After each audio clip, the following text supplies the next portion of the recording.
वन्दामि बभ्रूणामहगुं शतं धामानि सप्त च शतं वो अम्बधामानि सहस्रमुत भोरुहः अथा शतक्रत्वो यूयमिमं मे अगदङ्कृत पुष्पावतेः प्रसोवतेः फलिनीरफला उत अश्वायुव सचित्वरेर्वेरुधः पारैष्णवः घोषधीरिति मातरस्तद्वो देवीरुपप्रुवे तपाकुंसि विघ्नतीरितरपश्चादयमानाः अश्वत्थेवो निषदनं पर्णेवो वसतिः कृता ఇప్పుడు ఇష్టదేవతను మనసులో ప్రార్థిస్తూ ఆ శంకు యొక్క కోణం పైకి వచ్చే విధంగా ఇందులో స్థాపన చేయాలి.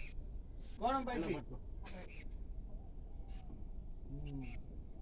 ఓం ధ్రువంతే రాజా వరుణో ధ్రువం దేవో బృహస్పతిః ధ్రువంత ఇంద్రశ్చాగ్నిశ్చ రాష్ట్రం ధారయతాం ధ్రువం.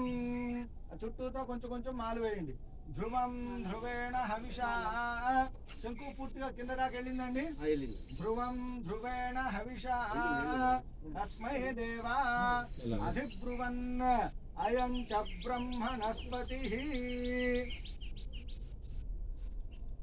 అయం ముహూర్తస్సు ముహూర్తో అస్తు తత్సుముహూర్తకాలే సూర్యాదీనాం నవానాం గ్రహాణాం అత్యంతానుకూల్యతా ఫలసిద్ధిరస్తు.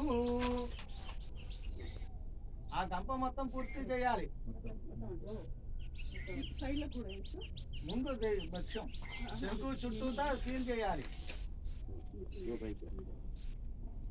అమ్మా వేరక్కర్లేదమ్మా తాపీతో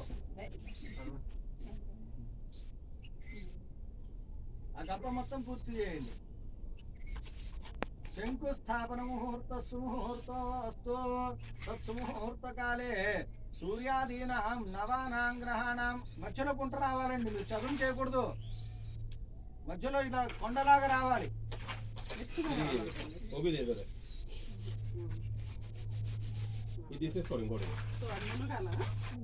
ఇలా కొండలాగా చేయాలి.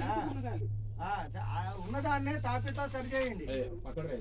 ఆ ఉన్నదాన్నే తాపితో సరి చేయండి.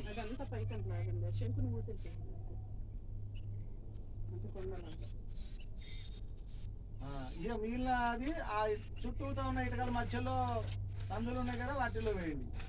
వేసి ఏమంటారా మమ్మల్ని ఏమంటారు? మీరే వేయండి. ఓకే, తర్వాత ప్యాకప్ చేసేది వాళ్ళు చేస్తారు. ఇటక్కి మధ్యలో జాయింట్ ఉంటుంది కదండి, అక్కడ వేయండి. ఇటక్కి మధ్యలో జాయింట్.